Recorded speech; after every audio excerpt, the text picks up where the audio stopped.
Hello, everybody. I'm glad you're here today. Today is February 14th, 2025. Happy Valentine's Day, everybody.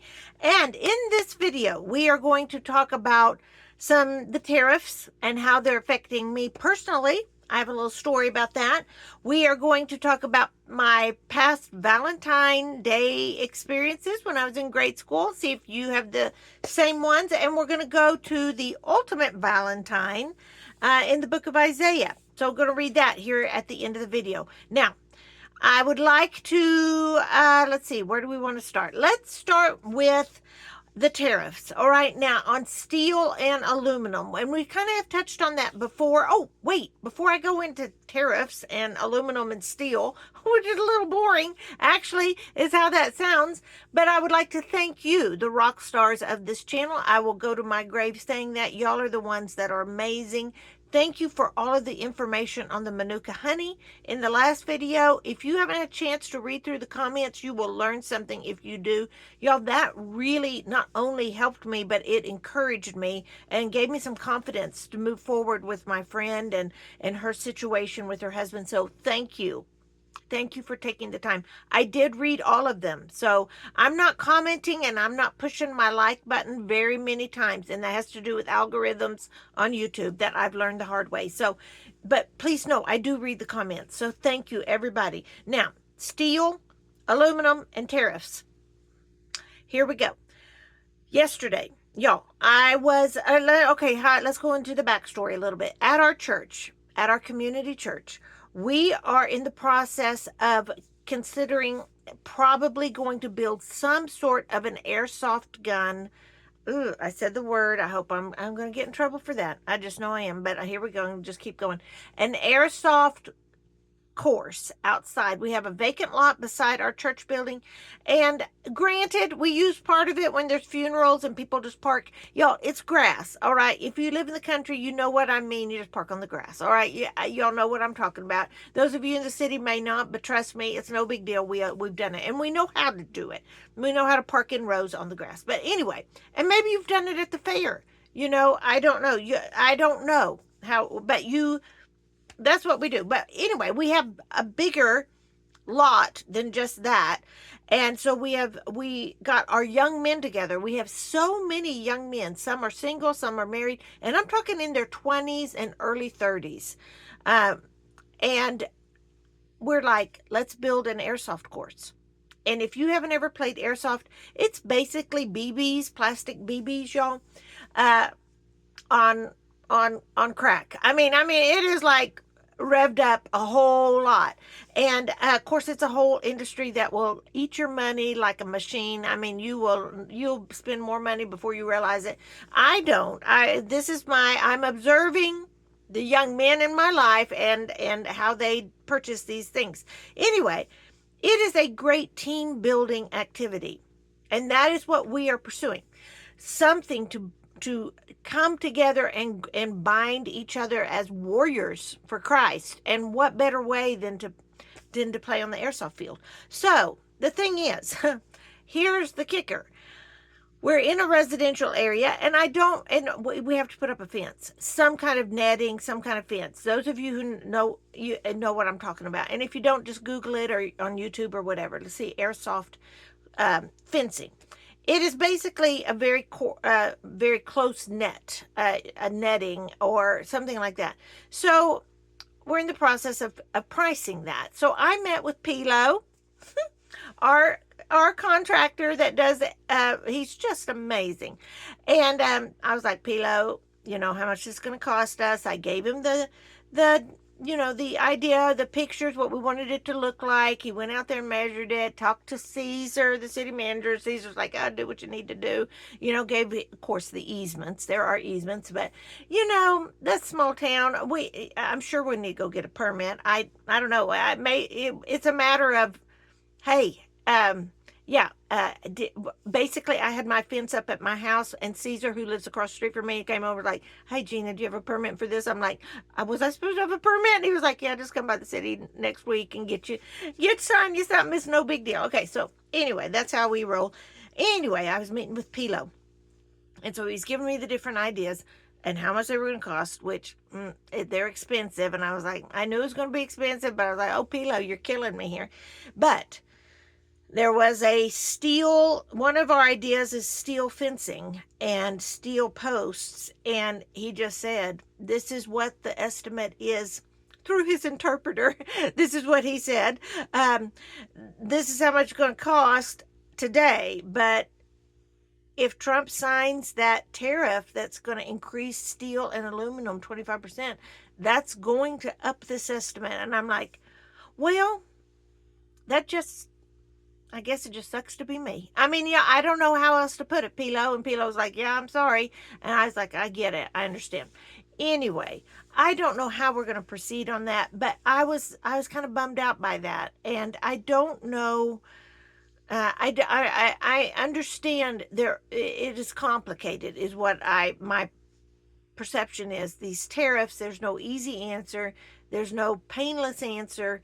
Somebody going to be griping about something somewhere. So anyway, that's my world, and that's how the tariffs touched me.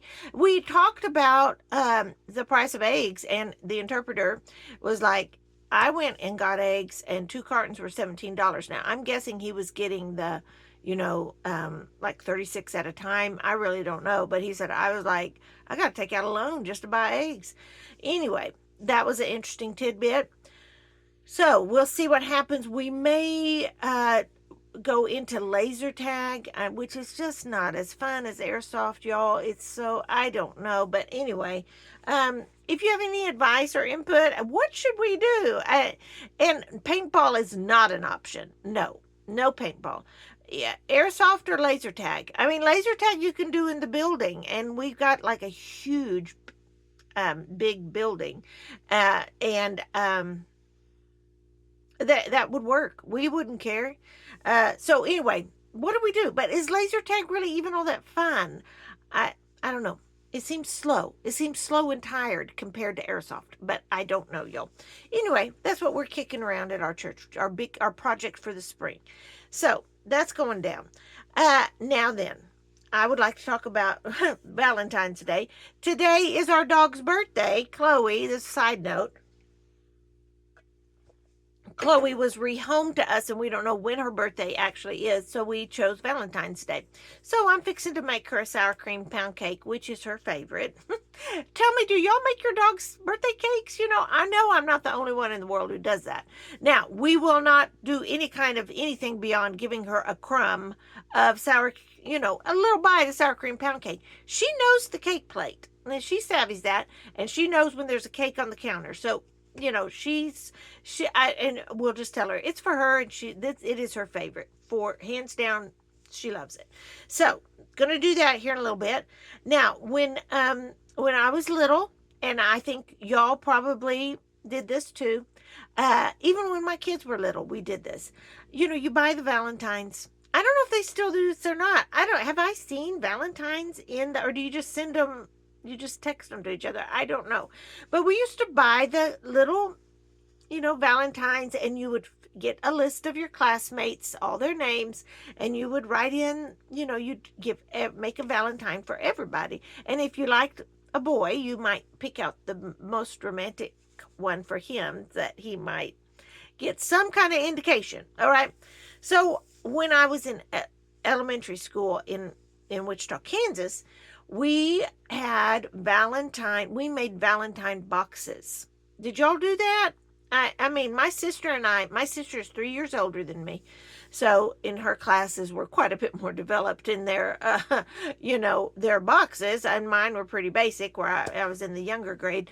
But anyway, she and I would work on our Valentine boxes at home, and my dad, who was is very creative, and in fact, worked in visual merchandising at Sears at that time. He was a career Sears person, moved up through corporate level and became quite high up in Sears. But his was always visual merchandising, like an architect for the inside of what you see in the store, dressing out stores and redesigning and updating. And anyway, he did that all over the country, literally all over the country. So he, at that time, which was back in the 70s, was not as high up, but he had access to all of the displays, And back then it was big flower power stuff. So he would come home when it was time to do our Valentine boxes. He would come home with all this great stuff that no one else would be able to have, find, buy at TGNY or Duck Walls where we lived. So, um, one time he came home one time with these huge, they were like silicone, they were not silicone but plastic. It wasn't silicone, it was like plastic, see-through plastic flowers, orange, yellow, green, and they were huge, massive. And he fixed it so that it worked on my sister's Valentine box, because she was in competition with David Graham. And David Graham always won the contest. It was a contest, y'all. It wasn't just, everybody, not everybody got a prize back then. Only the best one did, all right? That's how we learned how to survive in this world, right? So, anyway, I mean, it was dog eat dog. And so, Julie, my sister, which he fixed it, and he helped me with mine too. Mine is not memorable. I think it's like a shoebox covered in red paper with some hearts on it, basically. Now the hearts were three-dimensional. I do think he brought home some hearts that I could pop up and bend up and make it, and not just flat. Well, we would walk to school. Did my mom drive us to school in the middle of February so because we were carrying our Valentine boxes so it'd be easier on us? No, she didn't.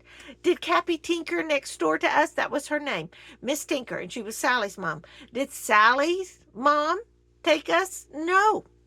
No station wagon was pulling out of the driveway during that time. We were walking out the back door we were walking 4 blocks to school with our Valentine boxes and our Valentines to send to everybody.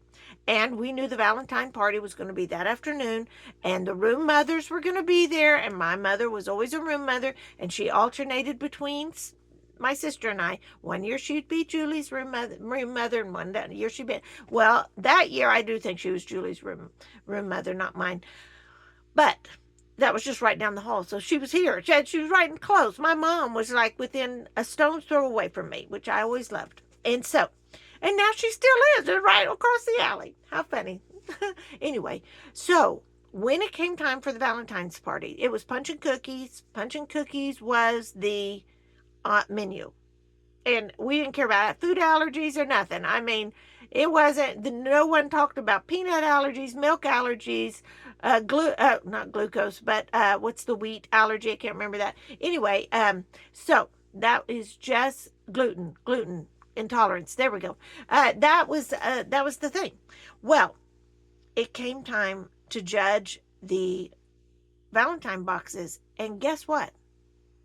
My sister, it was irrelevant. I didn't win. Someone else won. But Julie was in competition with David Graham, and guess who won? It was David Graham won. You know why? Julie's looked fantastic, but David Graham had made literally a mechanical slot machine Valentine Day box where it actually had a mechanical element to it and worked, and maybe he probably he deserved first place, but it was a real bummer for Julie. I mean, and then you have to walk home with your little tired old Valentine boxes, and when you get home you go through all your Valentines and read them. Sometimes there's little candy suckers in there, so and of course there's always the little pink, I can't remember what, there is a name, the pink boxes with the Valentine messages on them. Be mine, too sweet, those kinds of little messages on. And y'all tell me in the comment section, what do we call those? I can't. One time Taylor was we were doing a homeschool thing when she was little, not little, she was in junior high. We were doing a homeschool thing, and we had bought some of those and got to the Valentine party and realized they were all in Spanish. We ate them anyway, it didn't matter. And you got the gist of what they meant, basically. And anyway, that was funny. But, so, those little candies are, I never liked eating them, but I always liked reading them. And I always liked giving them to someone special or getting one from someone special. And so today I would like us to think about um, our Valentines from God. And I'm going to go to Isaiah 43 in a minute.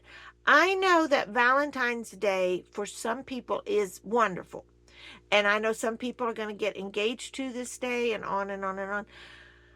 But some people, it's very difficult. If you're single on Valentine's Day, it's difficult. If you are widowed on Valentine's Day, it is difficult. I understand that. For me, I'm too jaded. My husband's too jaded. Life has crapped on us too hard to where we're just like Valentine's Day, Valentine's Day. I mean, I don't have time or money for that.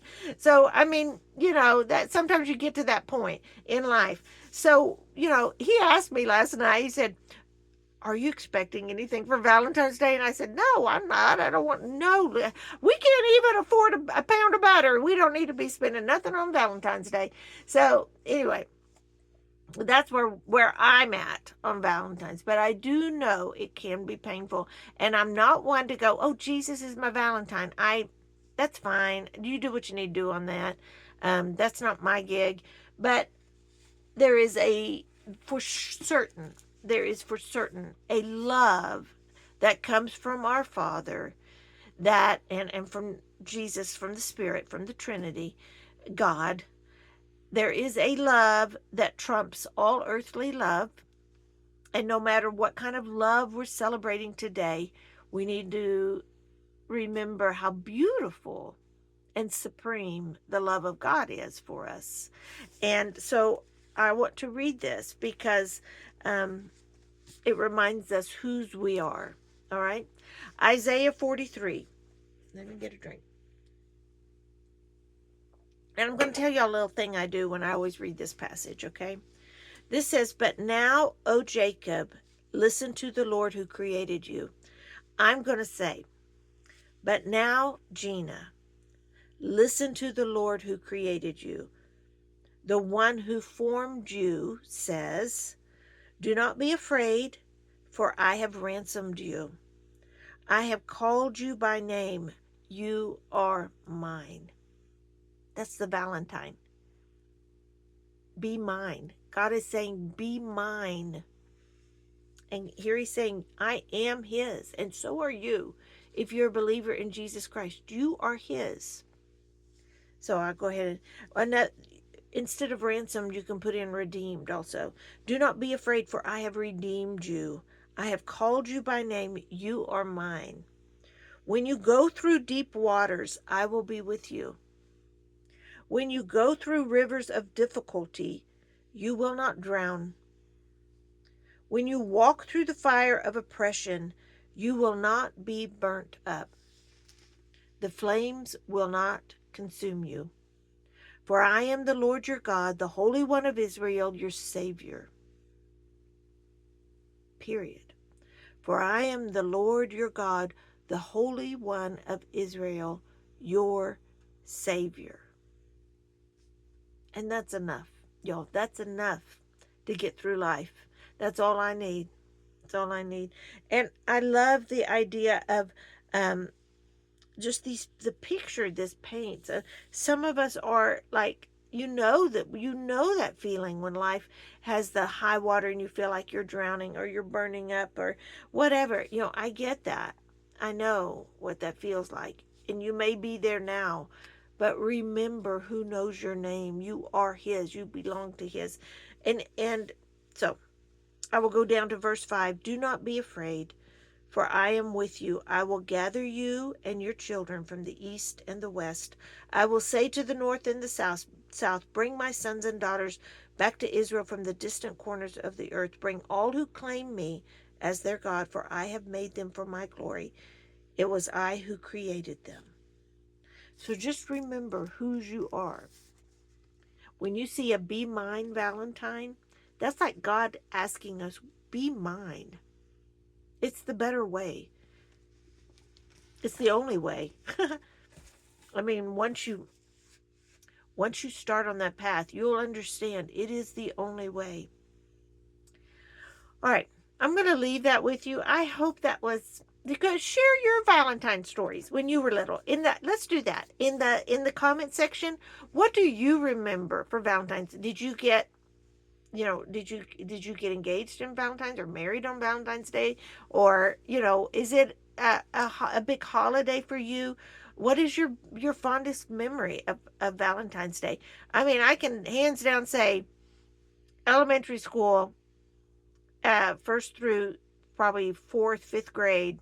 That was the coolest day of the year. Okay, was Valentine's Day. It was so fun. Um, okay, I'll leave that with you. Stay safe, America.